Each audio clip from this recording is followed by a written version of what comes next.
Hello everyone, कैसे हैं आप सभी।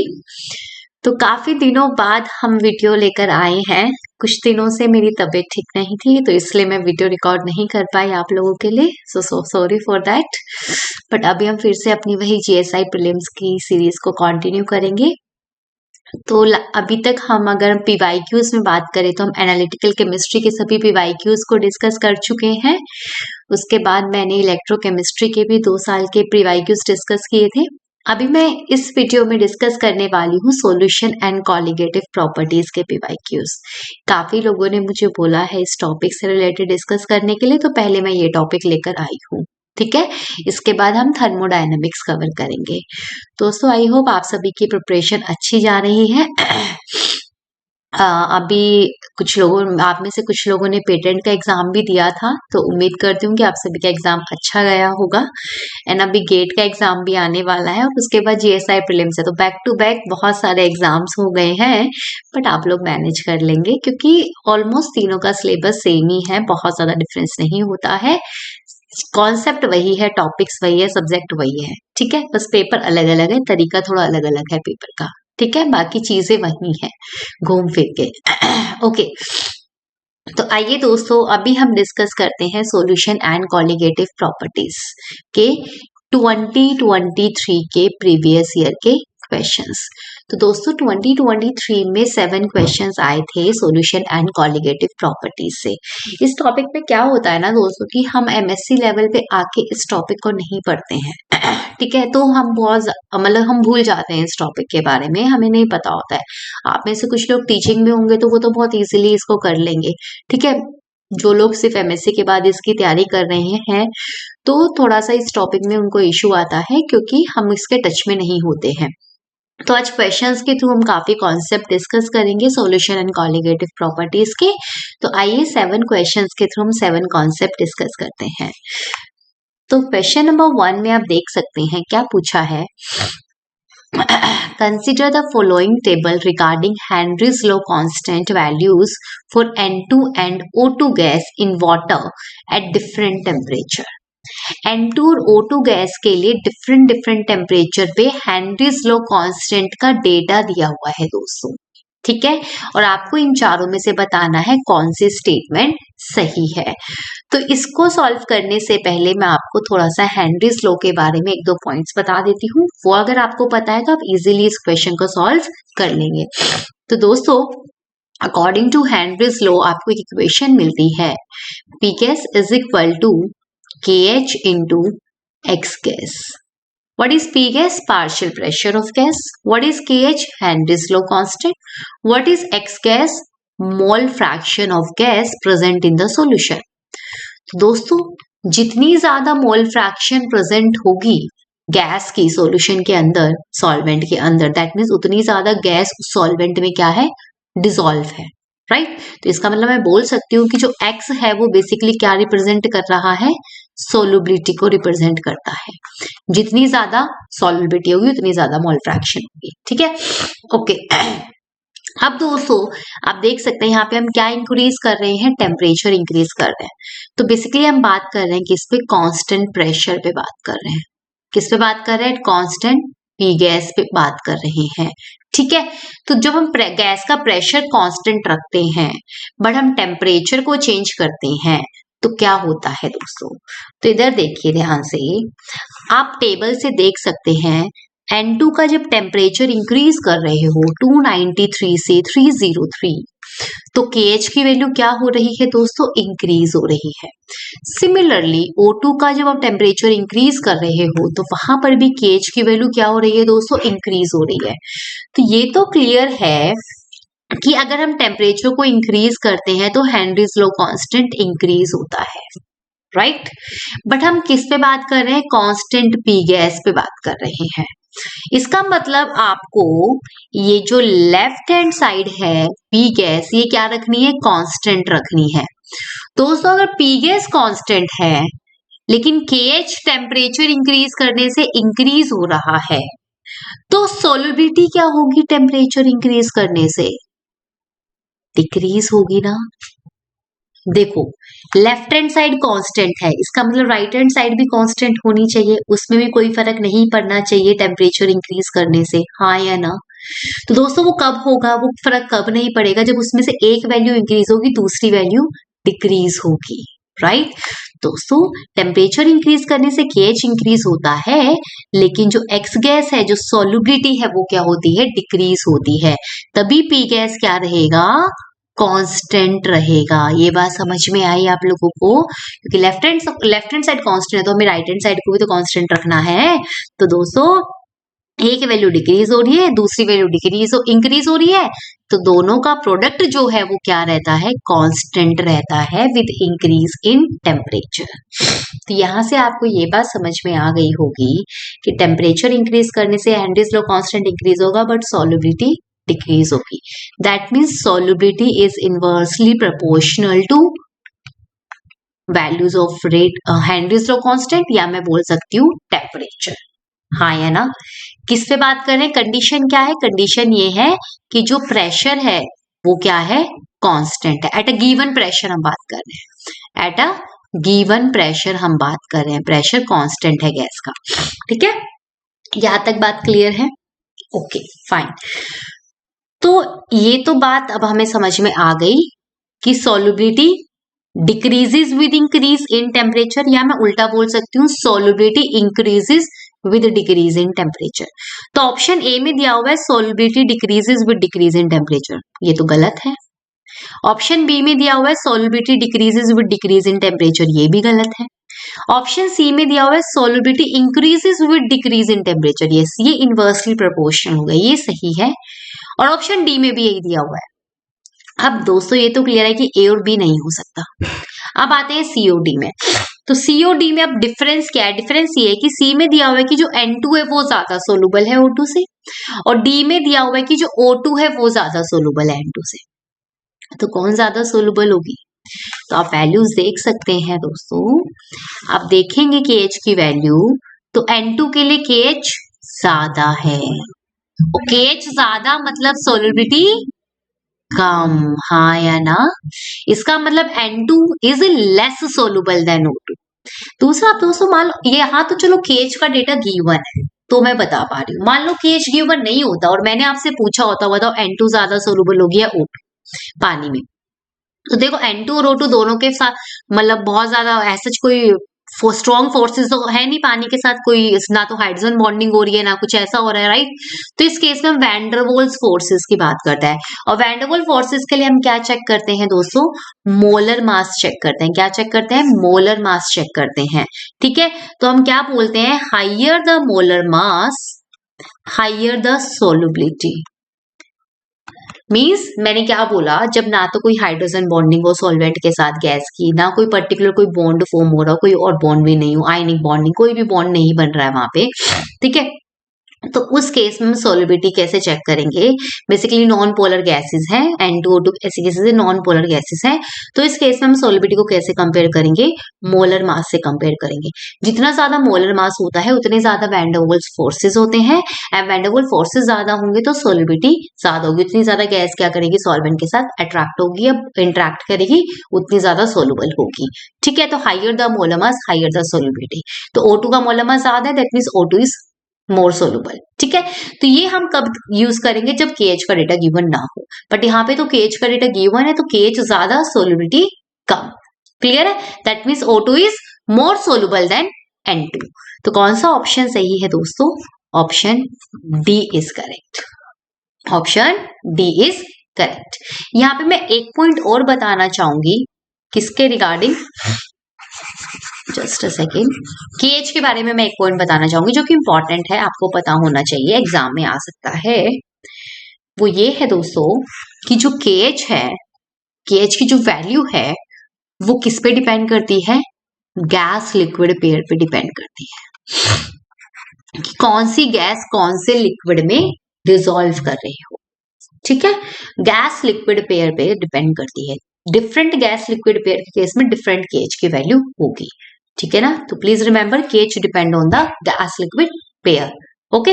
ये हर गैस लिक्विड पेयर के लिए सेम नहीं होती है, डिपेंड करती है कि कौन सा गैस लिक्विड पेयर है, फाइन। चलो, तो ये कुछ बातें थी हेनरीज लॉ से रिलेटेड जो हमने डिस्कस की और उसी के साथ हमने इस क्वेश्चन को सॉल्व किया है। चलो नेक्स्ट पॉइंट पे आते हैं। 3 particles of a solute A associate in benzene to form species A3. The degree of association of solute A is found to be 0.5. देखो 3 पार्टिकल A के है, वो तीनों एसोसिएट होकर क्या बना रहे हैं, A3 बना रहे हैं। Degree of association means alpha दिया हुआ है 0.75।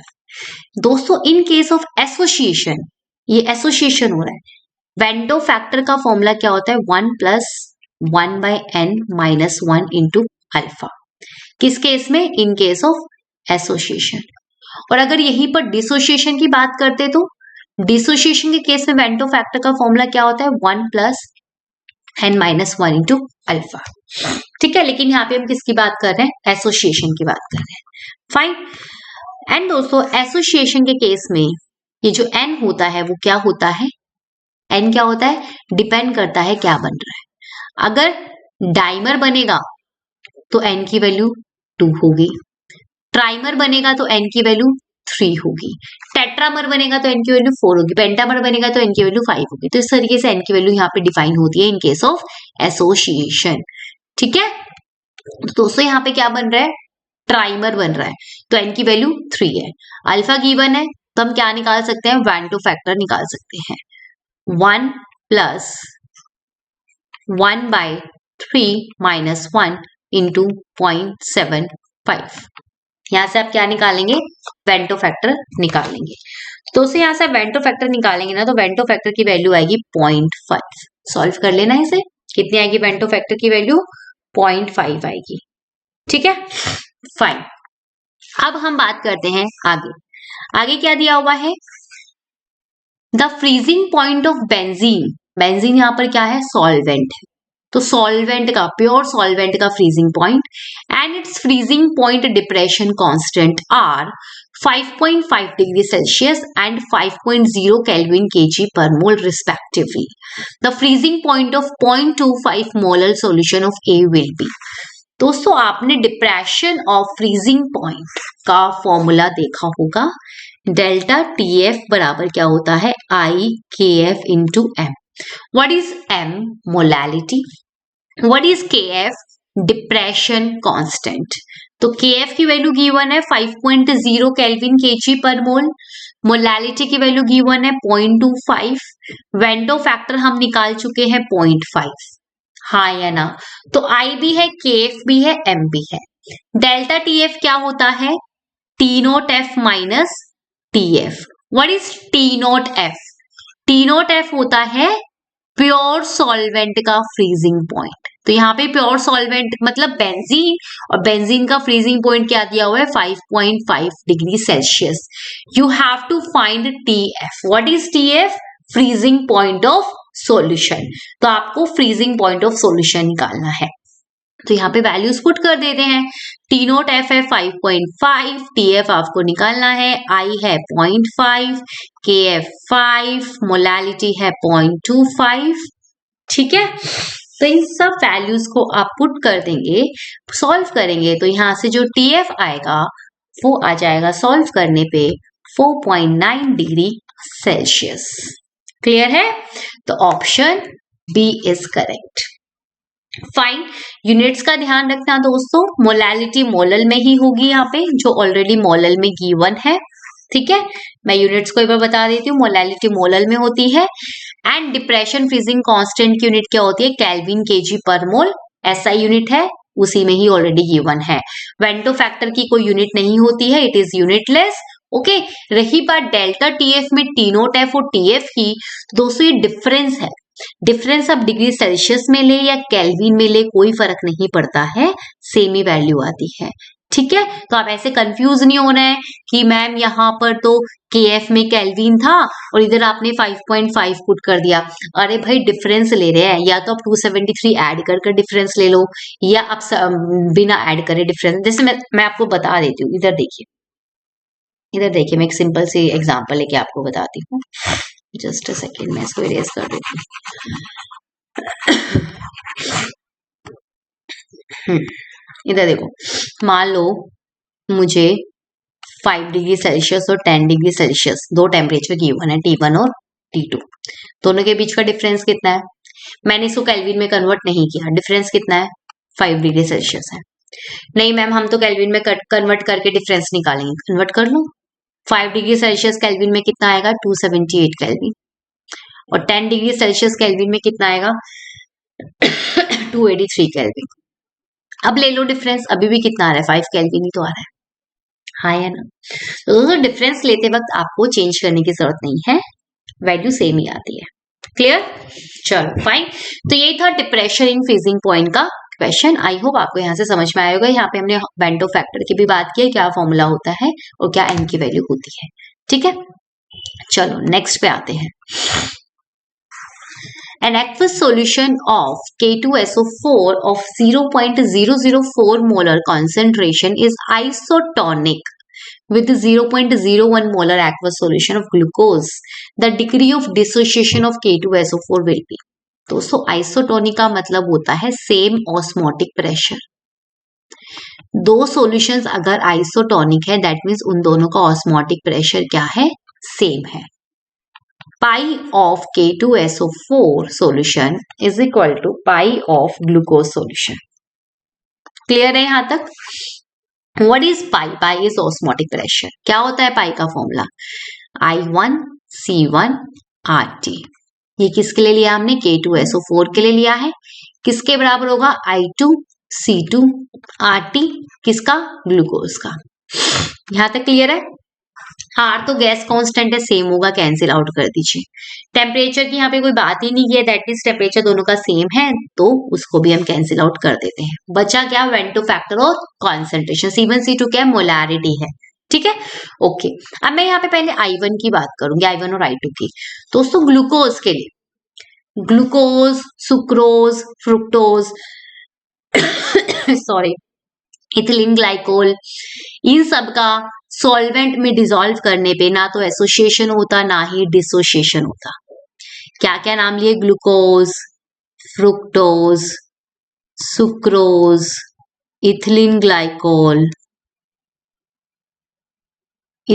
ग्लाइकोल, इन सब का सॉल्वेंट में डिसॉल्व करने पे ना तो एसोसिएशन होता ना डिसोसिएशन होता। जिनका ना एसोसिएशन होता ना डिसोसिएशन होता तो उनके लिए वेंटो फैक्टर की वैल्यू क्या होती है? 1 होती है।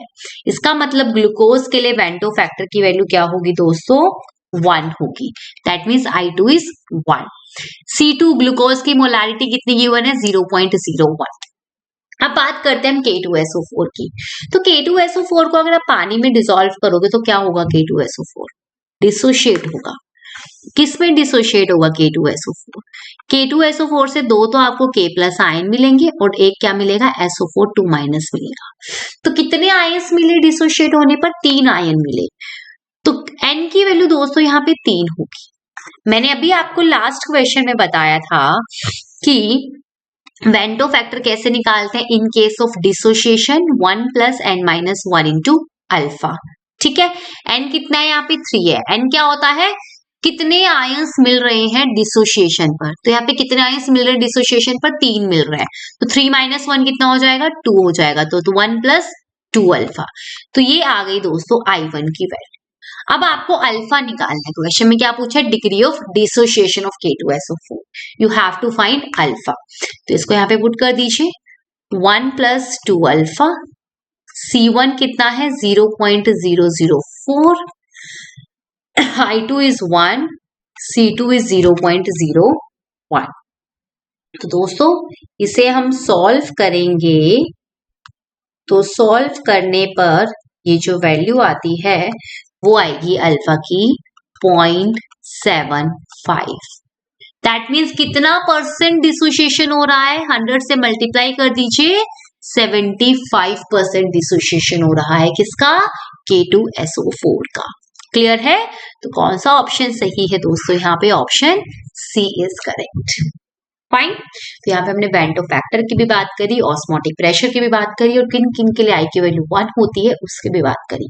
एक और बात मैं यहाँ पे आपको बताऊंगी दोस्तों, कई बार ना कुछ सॉल्यूट के लिए ना वेंटो डिग्री ऑफ डिसोसिएशन या एसोसिएशन या वेंटो फैक्टर के क्वेश्चन में कोई बात नहीं की जाती। अभी हम आगे ऐसे क्वेश्चन देखेंगे जहां पे आप देखोगे सॉल्यूट है लेकिन उसके बारे में, उसके एसोसिएशन डिसोसिएशन के बारे में कोई बात नहीं दी गई है, और ना ही मतलब कुछ वाला ऐसा डेटा ही नहीं है जिससे आप ये बता सको कि इसका आई क्या होगा। तो उस केस में हमेशा हम आई को क्या करते हैं, 1 एज्यूम करते हैं। जैसे कि अभी आप आगे क्वेश्चंस देखोगे वहां पे आपको समझ में आ जाएगा। फाइन, आइए नेक्स्ट पे आते हैं। Two components A and B have their pure vapor pressure in the ratio 1:6। A और B है, इन दोनों का जो प्योर का वेपर प्रेशर है पी नोट ए और पी नोट बी, वो किस रेशियो में है, 1:6। दैट मीन्स अगर मान लेती हूं मैं कि जो पी नोट ए है वो पी नोट ए ही है, तो पी नोट बी क्या होगा, 6 पी नोट ए होगा। हाँ है ना, vapour pressure of pure vapour pressure क्या होगा बी का, 6 पी नोट ए होगा। ठीक है, इसका 6 टाइम्स होगा। क्लियर है, ओके। ये आ गया आपके पास प्योर वेपर प्रेशर। फाइन, ए को हटा दो, एक काम करो, एक कंफ्यूज हो जाएंगे, इसको हटा दीजिए। एक सेकेंड, ऐसा करते हैं मान लेते हैं कि जो पी नोट ए है वो पी नोट के बराबर है, तो पी नोट बी किसके बराबर होगा, 6 पी नोट के बराबर होगा। अब ठीक है, okay. And respective mole fraction in the solution in the ratio 1:4। That means अगर x से आपके पास x है तो एक्स भी किसके बराबर होगा, 4x के बराबर होगा। क्लियर है यहाँ तक। The mole fraction of the component of B in the vapour phase means आपको YB निकालना है। What is YA YB, mole fraction in vapour phase. What is XA XB, mole fraction is solution phase. याद रखना ये बात, ठीक है। तो आइए अब हम सॉल्व करते हैं। तो दोस्तों दो फॉर्मूला है जो आपने पढ़े हैं, एक तो राउल्स लॉ बताती है पीटी बराबर क्या होता है, P naught A x A plus P naught B x B, ये अकॉर्डिंग टू राउल्स लॉ है। एक फॉर्मूला हम पढ़ते हैं Dalton's law of partial pressure से, वहां पे आप क्या पढ़ते हो कि जो पी नोट ए होता है, पी ए जो होता है, सॉरी पी नोट ए नहीं पी ए जो होता है वो होता है P total into Y A, और पी बी जो पार्शियल प्रेशर ऑफ बी होता है वो क्या होता है P total into Y B. ठीक है, ये क्या है according to Dalton's law of partial pressure है। तो ये दो इक्वेशंस आपके पास है। ठीक है, P naught A x A को ही हम पी ए बोलते हैं, P naught B x B को ही हम पी बी बोलते हैं। ठीक है, तो according to Raoult's law, P A किसके बराबर है, P naught A x A, and according to Dalton's law of partial pressure, P A किसके बराबर है, P T into Y A. X A x B mole fraction is solution phase, Y A Y B mole fraction in vapour phase, P T क्या है, total pressure. यहां तक clear है, दोनों laws के जो फॉर्मूला है वो क्लियर है। अब इन दोनों फॉर्मूला को हम यूज करेंगे और सॉल्व करेंगे। दोस्तों ध्यान दीजिए, सबसे पहले तो मैं पीटी निकालूंगी, सबसे पहले मैं राउल्स लॉ का यूज करके क्या निकालूंगी, पीटी निकालूंगी। ठीक है, कैसे निकालेंगे दोस्तों, what is P naught A, P naught X A X, plus what is P naught B, 6 P naught X B 4x। तो इसे सॉल्व करेंगे तो यहां से पी टोटल आ जाएगा 25 P naught x, P total आ गया। अब इस पी टोटल को आप डॉल्टन्स लॉ में पुट करिए और यहां से क्या निकालिए, पी ए निकालिए, कोई भी एक चीज निकालो या पीबी निकालो, एक काम करो क्योंकि आपसे पीबी ही पूछा है ना, तो डायरेक्ट हम पीबी ही निकाल लेते हैं। ठीक है, तो यहां से आप पीबी निकालिए, पीबी क्या आएगा, पी टोटल कितना है 25 P naught X into Y B, ये आ गया पीबी। ओके, अब दोस्तों एक पीबी आपके पास यहां से भी आएगा राउल्स लॉ से, हाँ या ना, आएगा राउल्स लॉ से पीबी। तो इधर देखिए ध्यान से, राउल्स लॉ से अगर आप पीबी निकालेंगे, PB is equal to P naught B into X B. What is P naught B, 6 P naught, what is X B, 4x। तो यहां से पीबी आएगा 24 पी नोट एक्स, हाँ या ना। तो ये मान लेते हैं इक्वेशन 1 है एंड दिस इज इक्वेशन 2। देखो मैं कुछ नहीं कर रही हूँ, दो मेरे पास लॉज हैं, Raoult's law and Dalton's law, दोनों के फॉर्मूलाज हैं, उन दोनों के फॉर्मूलाज को मैं यूज करके जो डेटा पूछा है वो सॉल्व कर रही हूँ। तो मैं फिर से रिपीट करती हूँ एक बार, क्या बोला है हमने, क्या समझा, इधर ध्यान से देखिए। सबसे पहले हमने राउल्स लॉ का यूज करके क्या निकाला, पी टोटल निकाला। What is Raoult's law, P naught A x A plus P naught B x B. वहां से हमने पी टोटल निकाला, पी टोटल आया 25 पी नोट एक्स। क्लियर है। फिर इस पी टोटल को मैंने डाल्टन्स लॉ में पुट करा। डाल्टन्स लॉ में से मैंने पीबी वाली इक्वेशन में पुट करा, बिकॉज मुझे बी की वेपर प्रेशर में, वेपर फेज में मोल फ्रैक्शन निकालनी। तो यहां से मैंने डाल्टन्स लॉ का यूज करके पीबी निकाला, हाँ या ना। पीबी क्या है, P total into Y B. P total क्या था 25 पी नोट एक्स, उसको यहाँ पुट करा इंटू में वाई बी। तो ये आ गई इक्वेशन 2। इक्वेशन 1 कहां से आई दोस्तों, अब मैंने पीबी डाल्टन्स लॉ से निकाला, उसी पीबी को मैं राउल्स लॉ से भी निकालूंगी, ताकि मैं दोनों को क्या कर सकूं, इक्वेट कर सकूं, क्योंकि दोनों है तो सेम ही चीज। राउल्स लॉ से मैंने फिर से पीबी निकाला दोस्तों, आप यहां से देख सकते हैं राउल्स लॉ का यूज करके यहाँ पे हमने पीबी निकाला है। राउल्स लॉ के अकॉर्डिंग पीबी किसके बराबर है, P naught B x B. P naught B आपके पास है, एक्स बी आपके पास है, तो यहाँ से पीबी कितना है 24 पी नोट एक्स। तो according to Raoult's law PB है 24 P naught X, according to Dalton's law PB है 25 P naught X Y B. दोनों को इक्वेट कर देंगे और यहां से क्या आ जाएगा, वाई बी आ जाएगा। क्लियर है। तो आइए मैं थोड़ा सा इरेज कर देती हूँ, ये वाला पोर्शन आपने लिख ही लिया होगा, जस्ट अ सेकेंड। या तो after equating both the equations, on equating 1 and 2, what will you get, 24 p naught x is equal to 25 p naught x into 5p। p naught x cancel, यहां से mole fraction of component B in vapour phase कितना आ गया 24/25, that is 0.96। तो this is mole fraction of B in vapour phase 0.96। Clear है। Okay, तो option D is correct. तो यहाँ पे देखो हमने रॉल्स लॉ डाल्टन्स लॉ को कैसे कंबाइन करके क्वेश्चन सॉल्व करना है वो भी हमने देखा, और हमने देखा what is mole fraction in vapour phase, what is mole fraction in solution phase. तो ध्यान रखना, डाल्टन्स लॉ वेपर फेज की मोल फ्रैक्शन की बात करता है, राउल्स लॉ सॉल्यूशन फेज की मोल फ्रैक्शन की बात करता है। ठीक है, चलो नेक्स्ट पे आते हैं। Sorry. Which one of the following compounds will show the largest increase in boiling point when added to an aqueous solution? ये 4 ऑप्शंस हैं। इन चारों में से जब हम, ये चारों डिफरेंट सॉल्यूट्स गिवन है, इनको अगर हम सॉल्यूशन में ऐड करते हैं, सॉल्वेंट में ऐड करते हैं, तो इन चारों में से कौन सा solute largest increase in boiling point show करेगा। तो आप लोगों ने पढ़ा होगा elevation in boiling point, colligative property है ये, एलिवेशन इन बॉइलिंग पॉइंट। ये क्या कहता है एलिवेशन इन बॉइलिंग पॉइंट, ये कहता है कि जब भी आप किसी सॉल्यूट को प्योर सॉल्वेंट में ऐड करते हैं तो सॉल्यूशन का बॉइलिंग पॉइंट क्या होता है, इंक्रीज होता है, तभी एलिवेशन वर्ड को यूज किया गया है। इसका फॉर्मूला भी आपने पढ़ा होगा, delta TB is equal to क्या होता है, आई के बी इंटू एम। अभी हमने पिछले क्वेश्चन में डेल्टा टीएफ पढ़ा था, वहां पे डिप्रेशन की बात करते हैं।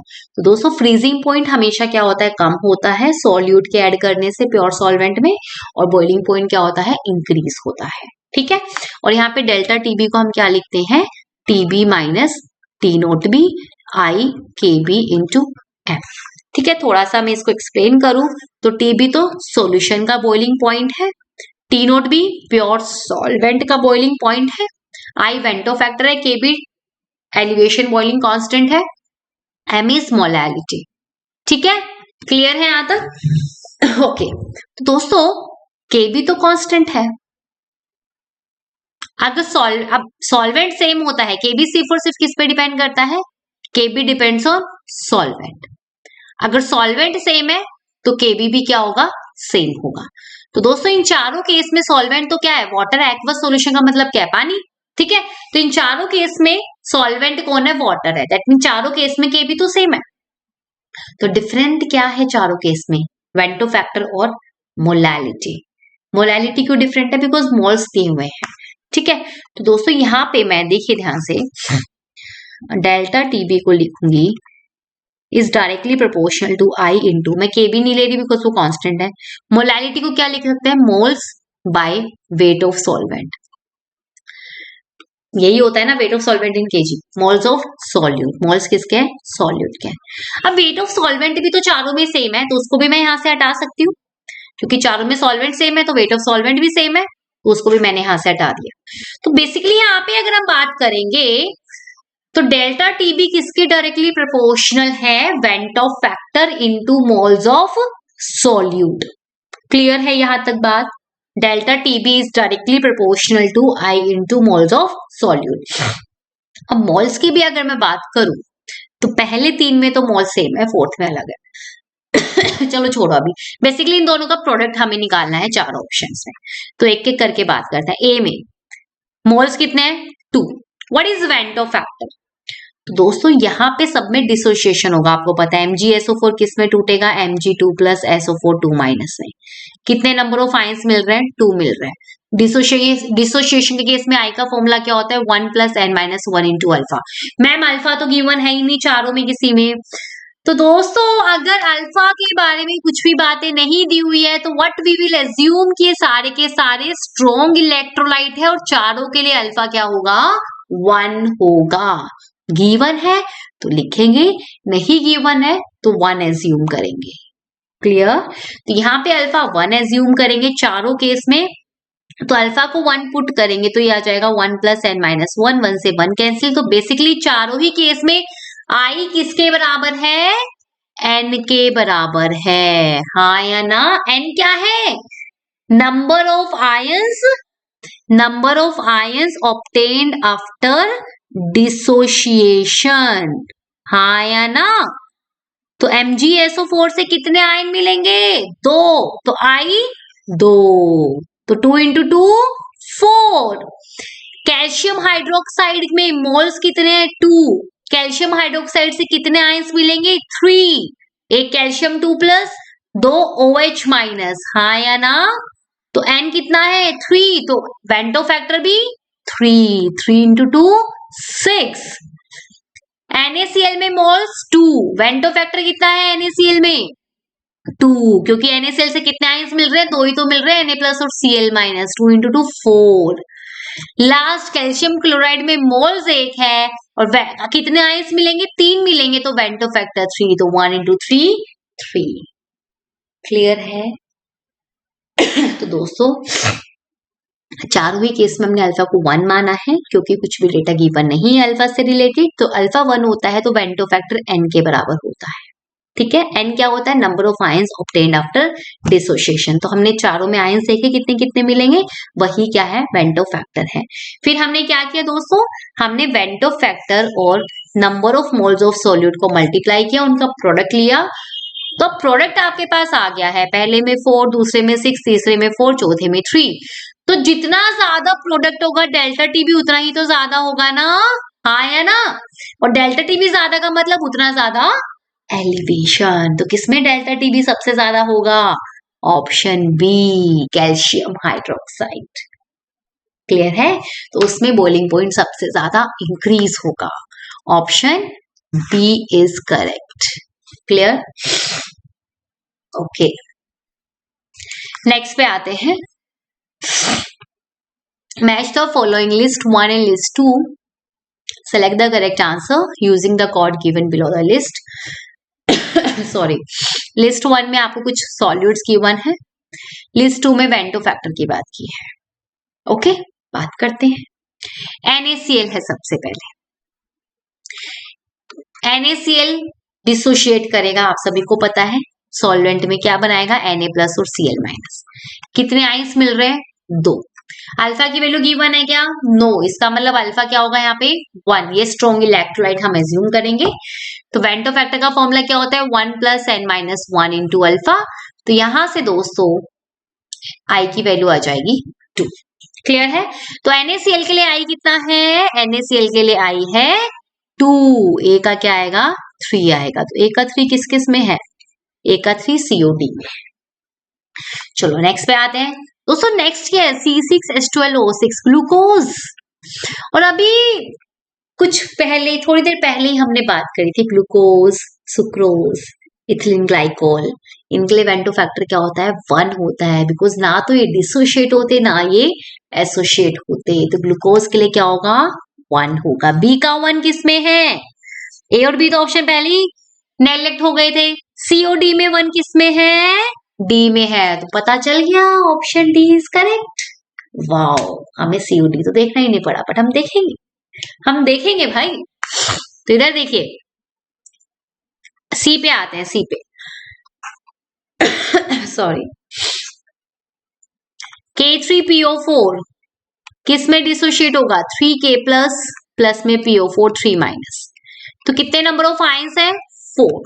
तो यहाँ पे भी अल्फा की वैल्यू गिवन नहीं है, तो अल्फा हम क्या एज्यूम करेंगे? 1।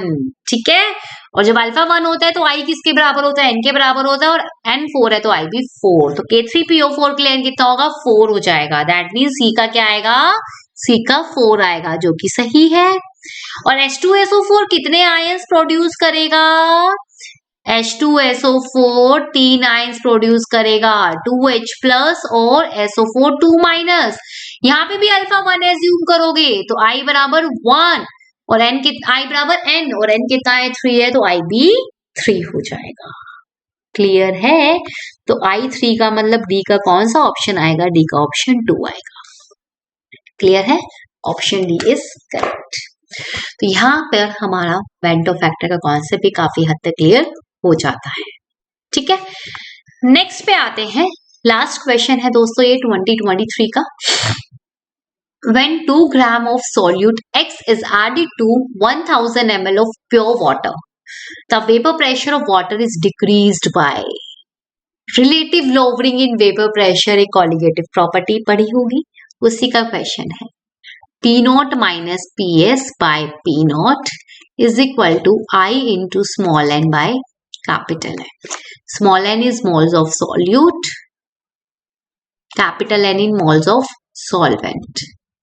ठीक है, I is Vento factor, P0 is vapor pressure of pure solvent and PS is vapor pressure of solution. ये है हमारा RLVP का फॉर्मूला। ठीक है, इस पूरी टर्म को ही हम क्या कहते हैं? Relative lowering in vapour pressure कहते हैं, RLVP कहते हैं।